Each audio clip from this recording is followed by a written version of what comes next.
Hello my dear students, welcome back to my channel secret toppers. तो student, आज का जो हमारा क्लास है ना, ये उन स्टूडेंट्स के लिए है जो इस बार है क्लास 12 में और जिनको 2026 में बोर्ड एग्जाम देना है, या यूं कहें जिनको 2026 में क्लास 12 हिंदी का पेपर देना है। क्योंकि आज के इस वीडियो में मैं आपका क्लास 12 हिंदी के पेपर में 50 नंबर एक ही वीडियो में कंप्लीट करवाने वाला हूं। सही सुना आपने, ये क्लास 12 हिंदी का एक मैराथन क्लास होगा। अगर आपका भी टारगेट है भैया कि इस बार हिंदी में हम 100 में 95 प्लस लेकर आएंगे या 100 में 100 लेकर आएंगे, तो आज का ये वीडियो आप सभी के लिए बहुत ज्यादा इंपॉर्टेंट है। आज के इस वीडियो में मैं आपका पूरे 50 नंबर कंप्लीट करवाने वाला हूं। अब 50 नंबर क्यों? क्योंकि इस वीडियो में हम क्लास 12 हिंदी का जो खंड का होता है ना, इस पूरे खंड का को एक ही वीडियो में पढ़ेंगे। इससे बाहर मेरे भाई कुछ नहीं आने वाला। अगर आप लोग सपोर्ट करते रहे ना, तो मैं ऐसी तैयारी इस बार कराऊंगा हर एक सब्जेक्ट का कि आपको 95 प्लस लाने से कोई नहीं रोक सकता। बस आप लोग वीडियो को लाइक करना और हमारी जो छोटी सी फैमिली है ना, उसको सब्सक्राइब करके एक बड़ी फैमिली में कन्वर्ट कर देना। तो चलिए स्टार्ट करते हैं। 2026 में भैया 95% प्लस की गारंटी, इससे बाहर कुछ नहीं आने वाला। पूरा हिंदी आज हम कवर करेंगे। देखो भैया, हम आज खंड का को एक वीडियो में पढ़ने वाले हैं। खंड का में टोटल 7 टॉपिक हैं, यानी कि हिंदी के बहुविकल्पीय प्रश्न होंगे 10 नंबर के, महत्वपूर्ण गद्यांश होगा 10 नंबर का, महत्वपूर्ण पद्यांश होगा 10 नंबर का, लेखक का साहित्यिक परिचय 5 नंबर का ये होगा, लेखक का साहित्यिक परिचय 5 नंबर, कवि का साहित्यिक परिचय 5 नंबर, कहानी होगी 5 नंबर की और खंड काव्य होगा। ये सिर्फ टॉपिक नहीं, इन सारे टॉपिक को इस वीडियो में हम पढ़ने वाले हैं। 10 10 10 30 35 40 45 50 पूरे 50 नंबर के क्वेश्चन हम पढ़ेंगे। क्लास लॉन्ग हो सकता है क्योंकि ये एक मैराथन क्लास है। तो चलिए भैया शुरू करते हैं। सबसे पहले हम बात करेंगे बहुविकल्पीय प्रश्नों की। एक एक करके हम सारे टॉपिक को पढ़ेंगे, बस ध्यान से समझना। टाइम लगे, लेकिन टाइम बदलने में टाइम लगेगा। देखो, फर्स्ट क्वेश्चन है, हिंदी प्रदीप के संपादक थे। बहुत इंपॉर्टेंट क्वेश्चन है। जो भी क्वेश्चन मैंने यहां पे लिया है ना, सारे देख लो, कई बार एग्जाम में आ चुके हैं। मोस्ट क्वेश्चन मैं लेकर आया हूं। हिंदी प्रदीप के संपादक कौन थे?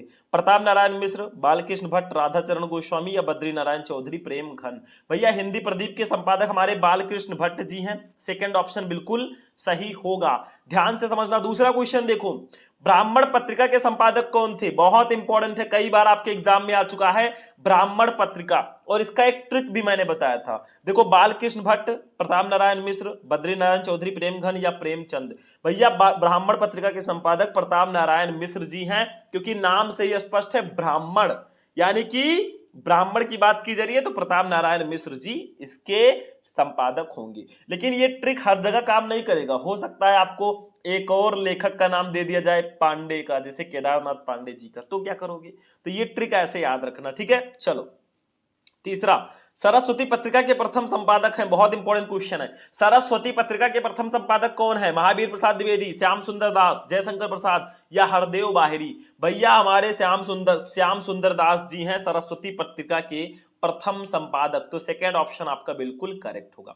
एक एक क्वेश्चन को ध्यान से समझना, और अभी मैं आपसे क्वेश्चन भी करूंगा, उसका आंसर भी कमेंट बॉक्स में दे देना, ठीक है।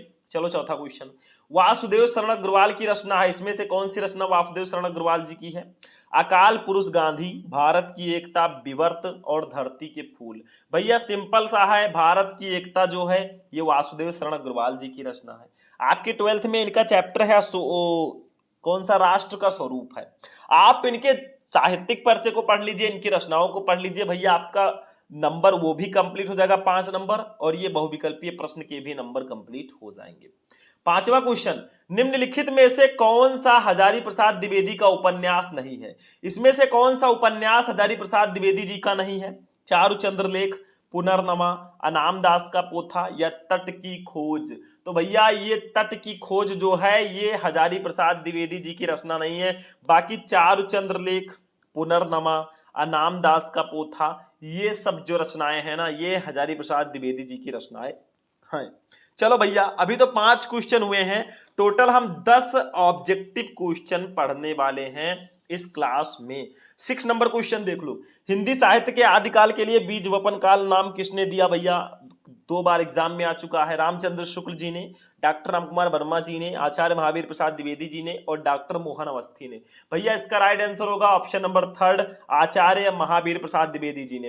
हिंदी साहित्य के आदिकाल के लिए बीज वपन काल आचार्य महावीर प्रसाद द्विवेदी जी ने दिया था। एक एक क्वेश्चन को ध्यान से देख लेना। अभी मैं लास्ट में एक क्वेश्चन भी आपसे करने वाला हूं जिसका आंसर आपको देना है कमेंट बॉक्स में, ठीक है। चलो 7वां क्वेश्चन देख लो। रीतिकाल को श्रृंगार काल नाम किसने दिया? बहुत स्पेशल क्वेश्चन। रीतिकाल को श्रृंगार काल नाम किसने दिया? आचार्य रामचंद्र शुक्ल ने, आचार्य हजारी प्रसाद द्विवेदी ने, आचार्य विश्वनाथ प्रसाद मिश्र ने या आचार्य नंद दुलारे वाजपेयी ने? भैया इसका राइट आंसर होगा तीसरा ऑप्शन, आचार्य विश्वनाथ प्रसाद मिश्र जी ने हिंदी रीतिकाल को श्रृंगार काल नाम दिया। 8वां क्वेश्चन, रीतबद्ध काव्य धारा के कवि नहीं है, इसमें से कौन से कवि हैं जो रीतबद्ध काव्य धारा के नहीं है? जसवंत सिंह, याकूब खां, दलपति राय वंशीधर या घनानंद? भैया घनानंद जी जो है ये रीतबद्ध काव्य धारा के कवि नहीं है। चौथा ऑप्शन बिल्कुल करेक्ट होगा। चलो 9वां क्वेश्चन, मैथिली शरण गुप्त की रचना, इसमें से कौन सी रचना मैथिली शरण गुप्त जी की है? अब अगर आपने इनका साहित्यिक परिचय पढ़ा होगा, रचनाओं को पढ़ा होगा भैया, तो आपका 1 नंबर कंप्लीट। मैथिली शरण गुप्त जी का चैप्टर है हमारे 12th हिंदी पद्य में कैकेयी का अनुताप। तो भैया इनका साहित्यिक परिचय तो पूछा जाता है, तो वो भी पढ़ लो, ये भी पढ़ लो, एक तीर से 2 निशाना। तो कौन सी रचना है? भारत भारती, चित्राधार, अनामिका या स्वर्ण धूल? तो भैया इसका राइट आंसर होगा ऑप्शन नंबर 1 भारत भारती। भारत भारती जो है ये मैथिली शरण गुप्त जी की ही रचना है। अब एक क्वेश्चन मैं आपसे करने जा रहा हूं, आंसर आपको कमेंट बॉक्स में देना है, सारे बच्चों को आंसर देना है। अनामिका जो है ये किसकी रचना है? फटाफट इसका आंसर कमेंट में आप लोग दे दो, अनामिका किसकी रचना है। चलो 10वां क्वेश्चन, सुमित्रा नंदन पंत को ज्ञानपीठ पुरस्कार उनकी किस रचना पर मिला था? मतलब सुमित्रा नंदन पंत जी को उनकी किस रचना पर ज्ञानपीठ पुरस्कार मिला था? 2015, 17, 18, 20, 23 में आ चुका है। देखो लोकायतन, युगांत, जयशंकर प्रसाद या चिदंबरा? भैया ये जयशंकर प्रसाद तो कवि का नाम है, ठीक है, यहाँ पे दूसरा ऑप्शन होना चाहिए, बट हमें सही ऑप्शन से मतलब है भैया। तो चिदंबरा जो इनकी रचना है, सुमित्रा नंदन पंत जी को उनकी रचना चिदंबरा पर उनको ज्ञानपीठ पुरस्कार से सम्मानित किया गया। तो भैया हमारी लिस्ट में जो फर्स्ट टॉपिक था ना बहुविकल्पीय प्रश्न वाला, वो खत्म होता है यहीं पे। 10 क्वेश्चन मैंने आपको बता दिए, 10 नंबर कंप्लीट। लेकिन सिर्फ यही 10 क्वेश्चन पढ़ने से 10 नंबर नहीं कंप्लीट होगा, बहुत सारे क्वेश्चन आपको पढ़ने होंगे। और आप लोग सपोर्ट बनाए रखें, ऐसे ही मैं आपको सारे के सारे क्वेश्चंस दे दूंगा, बिल्कुल टेंशन फ्री रहना, ठीक है। चलो मेरे भाई अगला क्वेश्चन देखते हैं। अगला टॉपिक है महत्वपूर्ण गद्यांश। अब हम गद्यांश की बात कर लेते हैं, एक एक करके सातों टॉपिक पढ़ेंगे। देखो ये है आपका महत्वपूर्ण गद्यांश, देखो ध्यान से समझो। गद्यांश में क्या होगा, आपको यहां से लेकर यहां तक एक गद्यांश दे दिया गया, इसके नीचे 5 क्वेश्चन दिए गए, पांचों का आंसर दोगे 10 नंबर ले जाना। देखो पढ़ो इसको और पहले पहचानो ये किस पाठ का है, इसके लेखक कौन हो सकते हैं, ये पहचानना बहुत जरूरी है भैया गद्यांश में। देखो कहते हैं दुनिया बड़ी भुलक्कड़ है, केवल उतना ही याद रखती है जितने से उसका स्वार्थ सधता है, बाकी को फेंक कर आगे बढ़ जाती है। शायद अशोक से उसका स्वार्थ नहीं सधा, क्यों उसे वो याद रखती, सारा संसार स्वार्थ का अखाड़ा ही तो है। भैया ये किस पाठ का है? देखो अशोक आ गया है, तो ये अशोक के फूल चैप्टर का गद्यांश है और इसके लेखक हैं आचार्य हजारी प्रसाद द्विवेदी जी। तो फर्स्ट क्वेश्चन देखो क्या है, उपयुक्त गद्यांश के पाठ और लेखक का नाम लिखिए। भैया पाठ का नाम अशोक के फूल, लेखक का नाम आचार्य हजारी प्रसाद द्विवेदी। दूसरा रेखांकित अंश की व्याख्या कीजिए, मतलब यहां से लेकर यहां तक आपको अपनी भाषा में व्याख्या करना है, जिसके नीचे रेखाएं हैं। थोड़ा बहुत चेंज करके 1-2 लाइन एक्स्ट्रा करके आपको लिख देना, नंबर मिल जाएगा, अभी मैं बताऊंगा। तीसरा, अशोक को विस्मृत करने का आधार किसे माना गया है? तो भैया अशोक को विस्मृत करने का आधार स्वार्थ वृत्त को माना गया। ऐसा माना गया ना कि बहुत स्वार्थी है ये दुनिया, सारा संसार स्वार्थ का अखाड़ा ही तो है। चौथा, लेखक ने दुनिया का किस तरह का व्यवहार बताया है? तो देखो लेखक ने बताया है कि लेखक ने दुनिया के व्यवहार को इस तरह बताया कि ये केवल उतना ही याद रखती है जितने से इसका स्वार्थ सधता है, बाकी को फेंक के आगे बढ़ जाती है।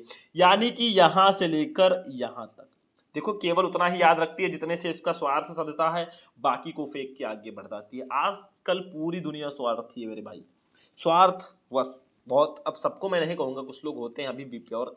पांचवा, स्वार्थ का अखाड़ा किसे कहा गया है? अरे सारा संसार स्वार्थ का अखाड़ा ही तो है, ठीक है। अब इसको लिखेंगे कैसे, कॉपी में देखो ध्यान से समझो, मैं यहाँ पे समझाऊंगा दूसरे पेज में।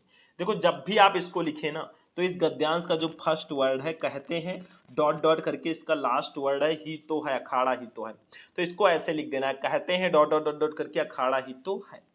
अब एक एक क्वेश्चन का हम आंसर लिखेंगे। जैसे देखो फर्स्ट क्वेश्चन है, उपयुक्त गद्यांश के पाठ और लेखक का नाम लिखिए भैया, 2 नंबर आपको ये दिलाएगा। अब पाठ और लेखक का नाम लिखना है तो आप 2 तरीके से लिख सकते हैं। एक तो आप डायरेक्टली लिख सकते हैं पाठ का नाम अशोक के फूल, लेखक का नाम आचार्य हजारी प्रसाद द्विवेदी, बट हम संदर्भ के रूप में लिखते हैं। देखो प्रस्तुत गद्यांश हमारी पाठ्य पुस्तक के गद्य भाग में संकलित तथा हिंदी के सुविख्यात निबंधकार आचार्य हजारी प्रसाद द्विवेदी द्वारा लिखित अशोक के फूल नामक ललित निबंध से अवतरित है। मतलब इसमें आपका ये हो गया लेखक का नाम, ये हो गया पाठ का नाम, और ये हो गया 2 नंबर भैया ऐसे आपके नाम, ठीक है, सिंपल सा है। तो संदर्भ कुछ ऐसे हम लिख देंगे। दूसरा क्वेश्चन हमारा क्या है, देखो 2 नंबर कंप्लीट हो गया। दूसरा है रेखांकित अंश की व्याख्या कीजिए। इसकी व्याख्या करनी है। कहते हैं दुनिया बड़ी भुलक्कड़ है, केवल उतना ही याद रखती है जितने से उसका स्वार्थ सधता है, बाकी को फेंक के आगे बढ़ जाती है। इसको थोड़ा बढ़ा चढ़ा के 2-4-6 लाइन में लिख देंगे। देखो ऐसे हेडिंग डालेंगे, रेखांकित अंश की व्याख्या।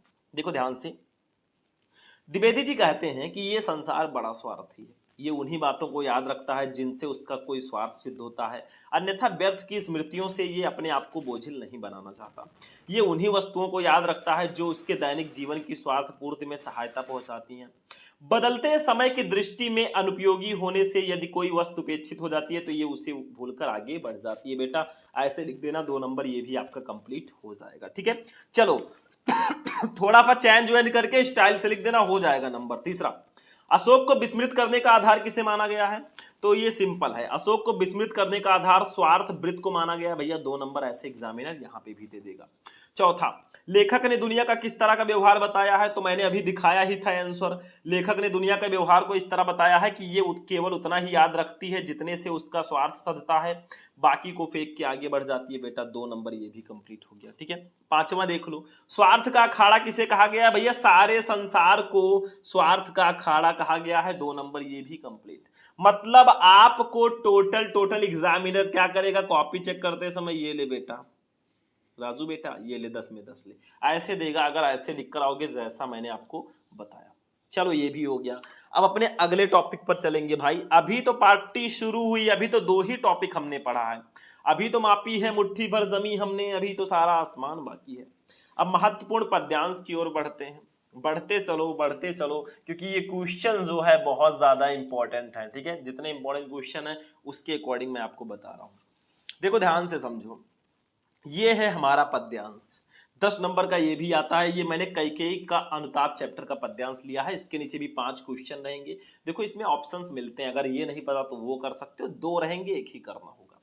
देखो इसको ध्यान से समझो, क्या कहा जा रहा है इसमें, बहुत ध्यान से समझना। कहा जा रहा है, तदंतर बैठी सभा उटज के आगे, नीले बितान के तले दीप बहु जागे, टकटकी लगाए नयन सुरों के थेवे, परिणाम उत्सुक उन भया तुरों के थेवे, उत्फुल्ल करौंदी कुंज वायु रह रहकर, करती थी सबको पुलक पूर्ण मह महकर, वो चंद्रलोक था कहाँ चांदनी वैसी, प्रभु बोले गिरा गंभीर निर्निंद जैसी। देखो क्या होता है, कैकेयी जी ने श्री राम जी को जो वनवास भिजवाया था 14 वर्ष का, अब वो कुटिया में आई है श्री राम जी के पंचवटी में, और वो पश्चाताप कर रही कि मैंने गलती की थी। देखो क्या है, तदंतर बैठी सभा उटज के आगे, तदंतर मतलब इसके पश्चात बैठी है सभा उटज का मतलब कुटिया के आगे। मतलब क्या होता है कि भरत सहित, ठीक है, भरत सहित अयोध्यावासी जो है वो पंचवटी पहुंचने के पश्चात रात्रि में श्री राम की कुटिया के सामने सभा लगाकर बैठे हैं। नीले बितान, ऐसा लग रहा है कि नीले बितान, नीले का मतलब होता है, नीले बितान का मतलब मंडप के तले के नीचे दीपक बहुत सारे जागे जगमगा रहे हों। तो ऐसा लग रहा है ना, वहां पे जो बैठे हैं जिसे देखकर ऐसा आभास हो रहा है कि मानो आकाश रूपी मंडप के नीचे बहुत से तारे रूपी दीपक जगमगा रहे हों। ठीक है, आगे देखो, टकटकी लगाए नयन सुरों के थेवे, मतलब टकटकी लगाए का मतलब एक टक देख रहे थे नयन आंखों से सुरों का मतलब देवता लोग जो होते हैं, ठीक है, के थे वे, देख रहे थे। परिणामोत्सुक और परिणाम के लिए वो उत्सुक थे, भयातुरों और भयभीत भी थे वे, ठीक है। यानी कि क्या है, सभा में लिए जाने वाले महत्वपूर्ण निर्णय का परिणाम जानने के लिए देवतागण भी बहुत ज्यादा उत्सुक थे और वो एक टक नजरे गड़ाए हुए थे और देख रहे थे कि क्या होगा अभी आगे। देखो, उत्फुल्ल करौंदी, उत्फुल्ल का मतलब प्रसन्न, करौंदी कुंज, करौंदी कुंज का मतलब होता है करौंदे का बगीचा, वायु रह रहकर, उससे वायु जो है रह रहकर आ रही थी। पुलक पूर्ण, देखो करती थी, कर रही थी, पुलक सबको सबको, पुलक पूर्ण मतलब आनंद से परिपूर्ण, मह महकर, महक महक कर। तो हो क्या रहा है कि सभी लोग भयभीत भी हैं, जो देवतागण हैं, कि भैया क्या होगा आगे। वहां का प्राकृत बहुत सौंदर्य और अनुपम है, खिले हुए करौंदे, पुष्प से भरे हुए बगीचे से रह रहकर आने वाली मंद शीतल व सुगंधित पवन वहां उपस्थित लोगों को प्रसन्न कर रहे थे, पुलकित कर रहे थे, ठीक है। आगे देखो, वह चंद्रलोक था कहां चांदनी में सी, वो जो है एक चंद्रलोक की तरह प्रतीत हो रहा था। प्रभु बोले गिरा गंभीर निर्नित जैसी, मतलब वहां का जो माहौल है ना, वो चंद्रलोक की तरह दिख रहा था। और उसी में क्या होते हैं, प्रभु बोले, प्रभु जो श्री राम है बोले, बुरे बोले, ठीक है।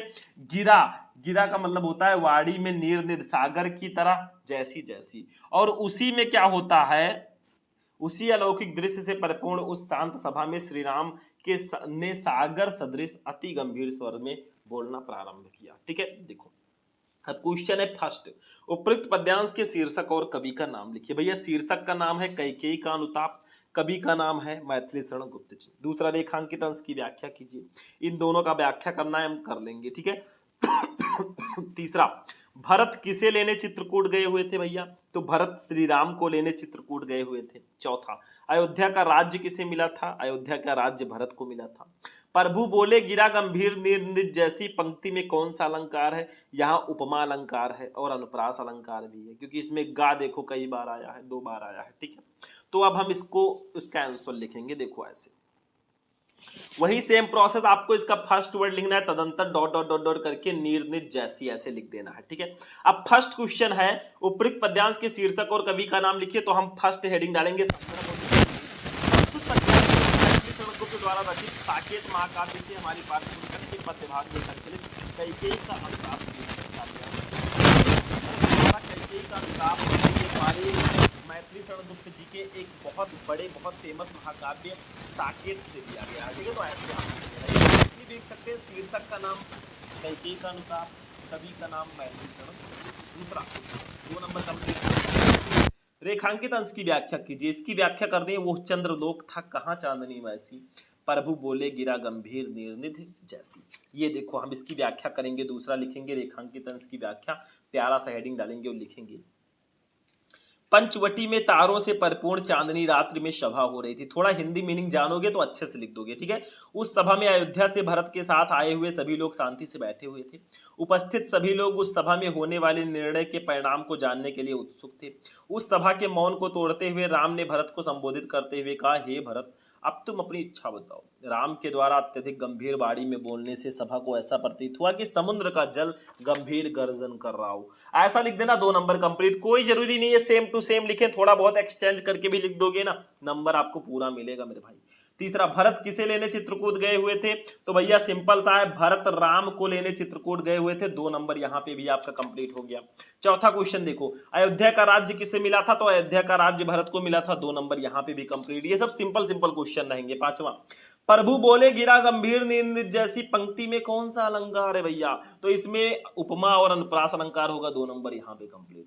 भैया 10 में 10 आपको पूरे नंबर मिल गए, मिले। और एक चीज याद रखना, जो स्टार्टिंग के 2 क्वेश्चन है उसी में थोड़ा बहुत मेहनत है, बाकी तीनों क्वेश्चन एकदम हलवा रहते हैं, उठा के सिर्फ खा लेना है, ठीक है। तो ये पद्यांश वाला सेक्शन भी हमारा हो चुका है, इसको हम हटाएंगे और अब चलेंगे साहित्यिक परिचय पर। साहित्यिक परिचय मतलब देखो ध्यान से, हमारी लिस्ट कहाँ है, हम लिस्ट को ढूंढ लें और उसी के अकॉर्डिंग हमें बताना है, ठीक है। लिस्ट हमारी कहीं गायब हो गई है भैया, उसको देख लें। ये देखो हमारी लिस्ट, ठीक है। लिस्ट में अगला टॉपिक है लेखक का साहित्यिक परिचय। हमने 30 नंबर का पेपर सॉल्व कर लिया है, अभी भी 20 नंबर का है, ठीक है। ध्यान से समझना, वीडियो को लाइक करते हुए चलना। चलिए देखते हैं। अब देखो, लेखक का साहित्यिक परिचय जो है, तो हमने एक बहुत ही इंपॉर्टेंट लेखक को यहाँ पे लिया है। लेखक का नाम है आचार्य हजारी प्रसाद द्विवेदी जी। हमारे 12th में इन्होंने अशोक के फूल चैप्टर को लिखा है, अभी मैंने आपको गद्यांश बताया था। तो आपको कहा जाता है कि निम्नलिखित में से किसी एक लेखक का साहित्यिक परिचय देते हुए उनकी रचनाओं को लिखिए। लेकिन साहित्यिक परिचय भैया लिखने से पहले आपको एक छोटा सा हेडिंग डालना है, जीवन परिचय। चाहे आप ऐसे जीवन परिचय लिख दें या बॉक्स बनाकर भी लिख सकते हैं, दोनों सही है। फिर आपको साहित्यिक परिचय लिखना, जो मेन हेडिंग है 3 नंबर आपको दिलाएगी। फिर रचनाओं को लिखना है, जो मेन आपको 2 नंबर ये भी दिलाएगी। ठीक है, तो ध्यान से समझो। हम क्या करते हैं, पहले इनका जीवन परिचय देखते हैं। जीवन परिचय का मतलब इनका जन्म कुंडली, जन्म जन्म स्थान, पिता माता, थोड़ी बहुत शिक्षा, मृत्यु, ये सब। ठीक है, देखो जीवन परिचय। हिंदी के श्रेष्ठ निबंधकार आचार्य हजारी प्रसाद द्विवेदी का जन्म सन 1907 ईस्वी में बलिया जिले के दुबे का छपरा नामक ग्राम में हुआ था। बहुत इंपॉर्टेंट लाइन है, बहुत स्पेशल। इनके पिता श्री अनमोल द्विवेदी ज्योतिष और संस्कृत के प्रकांड विद्वान थे। हजारी प्रसाद द्विवेदी का 19 मई 1979 को रोगड़ता के कारण स्वर्गवास हो गया। बस इतना सा लिखिएगा। देखो जीवन परिचय बहुत बड़ा आपको नहीं लिखना, ठीक है, हाई स्कूल नहीं है ये। मेन आपको साहित्यिक परिचय लिखना है। साहित्यिक परिचय का मतलब इनका हिंदी साहित्य में कैसा परिचय है, इनको कौन कौन से पुरस्कार मिले हैं। भाई ये लेखक थे, महान लेखक थे, तो पुरस्कार तो मिलेंगे ही, तो उसको लिख देना है। ठीक है, देखो क्या क्या हिंदी में कैसी रचनाएं करते थे, यही सब आपको लिखना है। देखो साहित्यिक परिचय। हजारी प्रसाद द्विवेदी साहित्य के प्रख्यात निबंधकार, इतिहास लेखक, अन्वेषक, आलोचक, संपादक तथा उपन्यासकार के अतिरिक्त कुशल वक्ता और सफल अध्यापक भी थे। वे मौलिक चिंतक, भारतीय संस्कृति और इतिहास के मर्मज्ञ, बंगला तथा संस्कृत के प्रकांड विद्वान थे। ये आपको लिखना है। मतलब इतनी सारी इनके अंदर क्वालिटीज थी, कैसी ये लेखनी करते थे। देखो कितनी क्वालिटी थी। ये निबंधकार थे, इतिहास लेखक, अन्वेषक, आलोचक, संपादक तथा उपन्यासकार के अतिरिक्त कुशल वक्ता और सफल अध्यापक। कितनी सारी क्वालिटीज एक व्यक्ति के अंदर है, कितना महान होगा वो। आगे देखो, इनके साहित्य पर संस्कृत भाषा, आचार्य रामचंद्र शुक्ल और रविंद्रनाथ ठाकुर का स्पष्ट प्रभाव है। इन्होंने विश्व भारती और अभिनव भारतीय ग्रंथमाला का संपादन किया। इन्होंने नित्य प्रति के जीवन की गतिविधियों और अनुभूतियों की मार्मिकता के साथ चित्रण किया है। ये हिंदी ललित निबंध लेखकों में अग्रगण्य है। द्विवेदी जी की साहित्य सेवा को डी लिट, देखो इनका जो पुरस्कार है डी लिट, पद्म भूषण और मंगला प्रसाद पारितोषिक से सम्मानित किया गया। मतलब साहित्यिक परिचय में आपको लिखना है ये किस प्रकार के लेखक थे, कैसी रचनाएं करते थे, क्या क्या इन्होंने किया, क्या क्या इन्होंने नहीं किया, और इनको कौन कौन से पुरस्कार मिले, ये सब उठाकर आपको लिखना है आपके अपने साहित्यिक परिचय में। और 3 नंबर आपको ऐसे मिलेगा मेरे भाई। जीवन परिचय और साहित्यिक परिचय में यही अंतर होता है। जीवन परिचय में जन्म जन्म स्थान, शिक्षा दीक्षा, माता पिता, मृत्यु लिखना है।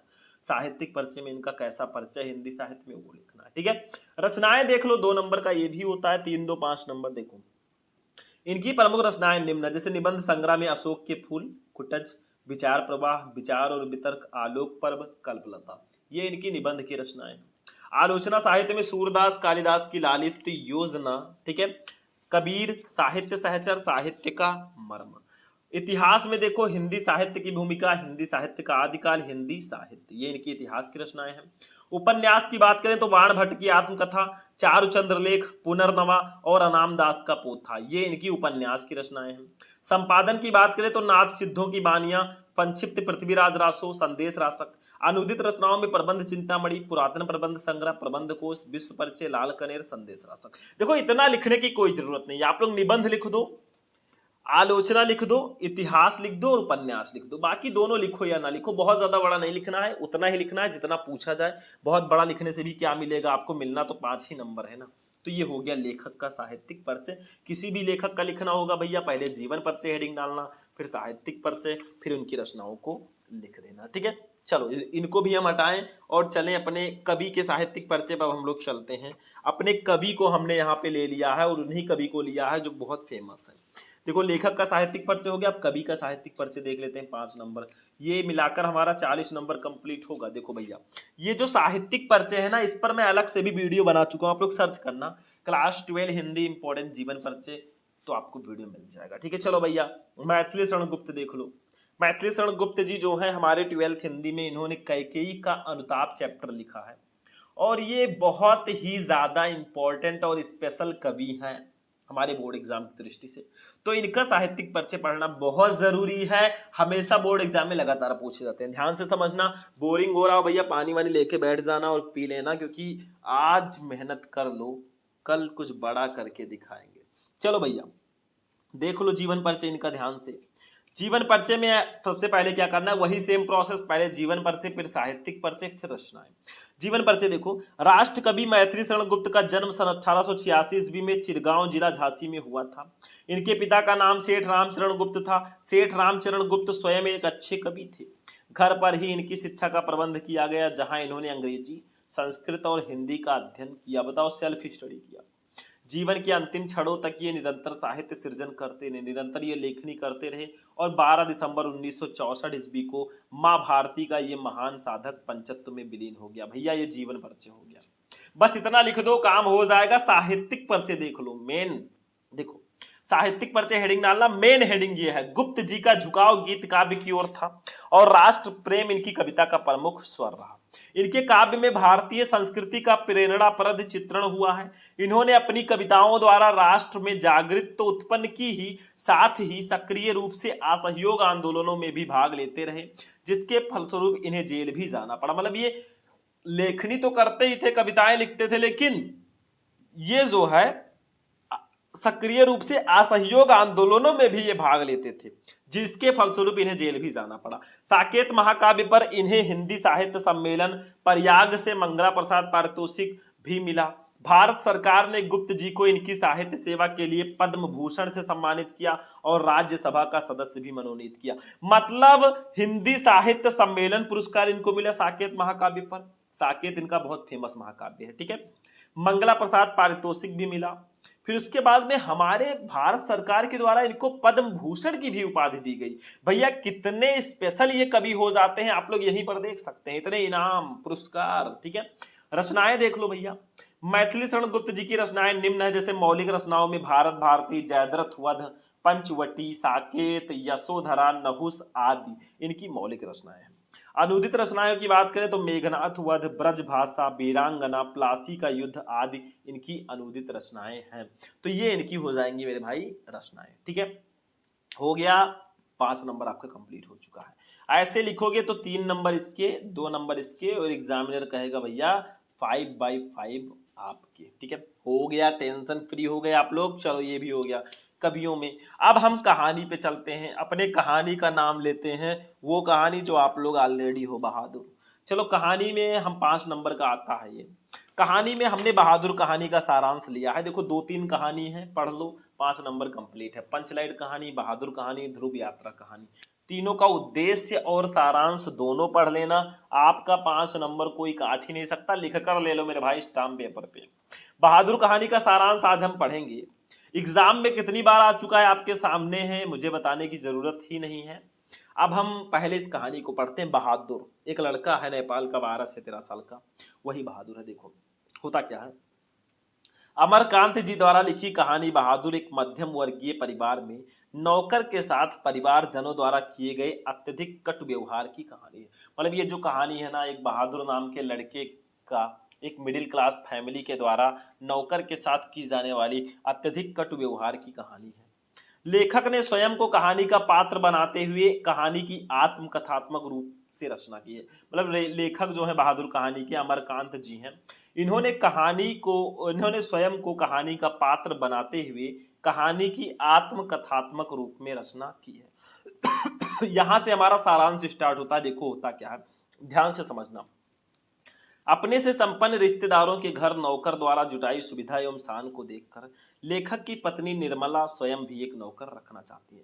मतलब लेखक की पत्नी निर्मला है, वो अपने रिश्तेदारों के यहाँ देखती हैं कि उनके यहाँ नौकर हैं, सब काम नौकर कर रहे हैं और हमारी आंटी, हमारी सहेली तो बैठी रहती है, मजा आता है, तो वो भी एक नौकर रखना चाहती है।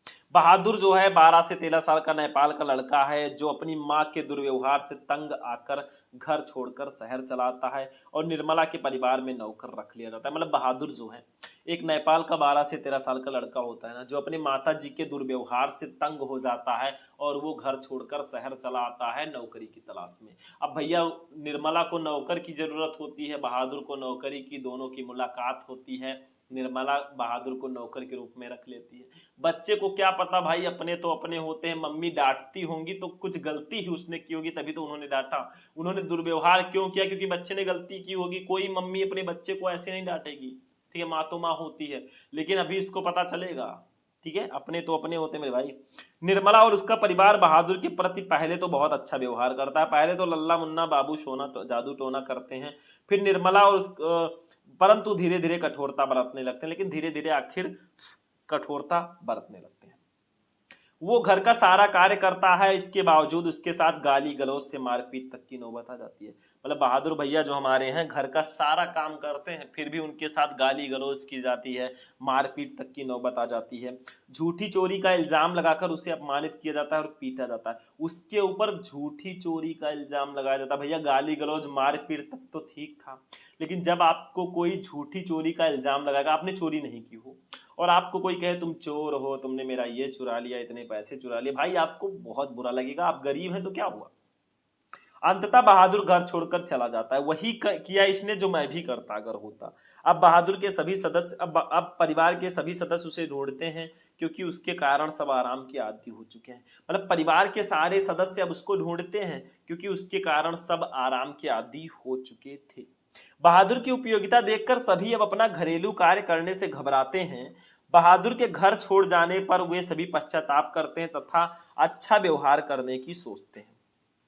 परंतु कहा गया है अब पछताए होत क्या जब चिड़िया चुग गई खेत। मतलब भैया अब पछताने से क्या होगा जब हमारे बहादुर भैया चले गए।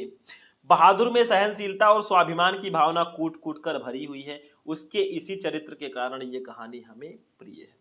बस हो गया मेरे भाई, ये भी टॉपिक हो गया। अब एक टॉपिक हमारा और बचता है, कहानी हो गया, एक खंड काव्य वाला टॉपिक है। अब खंड काव्य को मैं थोड़ा एक्सप्लेन कर देता हूं। देखो खंड काव्य की अगर बात करें तो खंड काव्य वाला जो टॉपिक है ना, ये जिला वाइज होता है। जैसे आप किस जिले से हैं, आपके पूरे यूपी में सारी टॉपिक सेम रहेंगे, लेकिन खंड काव्य जो है ये जिला वाइज होगा। आप किसी में रश्मिरथी होगा, किसी में त्यागपति होगा, किसी में आलोक वृत्त होगा, किसी में श्रवण कुमार होगा। ठीक है, ऐसे ऐसे हैं, 5-6 हैं। ठीक है, तो आप में कौन सा है और आप किस जिले से हैं, ये कमेंट करके बता देना। देखो मैं किसी एक पार्टिकुलर जिले का तो बताने वाला नहीं हूं, तो आप लोग कमेंट कर देना आप किस जिले से हैं और आपके जिले में कौन सा खंड काव्य है। मैं भैया उस पर वीडियो बना दूंगा। तो आज का ये क्लास कैसा लगा। मैंने पूरे खंड का को, हिंदी के पेपर के पूरे खंड का को एक ही वीडियो में कंप्लीट कर दिया। टोटल ऐड करो, करना तो जानते होंगे। 10 नंबर का बहुविकल्पीय, 10 नंबर का गद्यांश, 10 नंबर का पद्यांश, 10 नंबर का जीवन परिचय, मतलब लेखक और कवि का मिलाकर 5 नंबर की कहानी, 5 नंबर का खंड काव्य, 50 नंबर आपका कंप्लीट हो गया। ठीक है, तो आज का वीडियो कैसा लगा। वीडियो पसंद आया, वीडियो को आप लोग ज्यादा से ज्यादा लाइक करना, चैनल पर नए चैनल को सब्सक्राइब कर लेना। चलिए फिर मिलेंगे हम किसी नेक्स्ट वीडियो में नेक्स्ट टॉपिक के साथ। तब तक के लिए जय हिंद।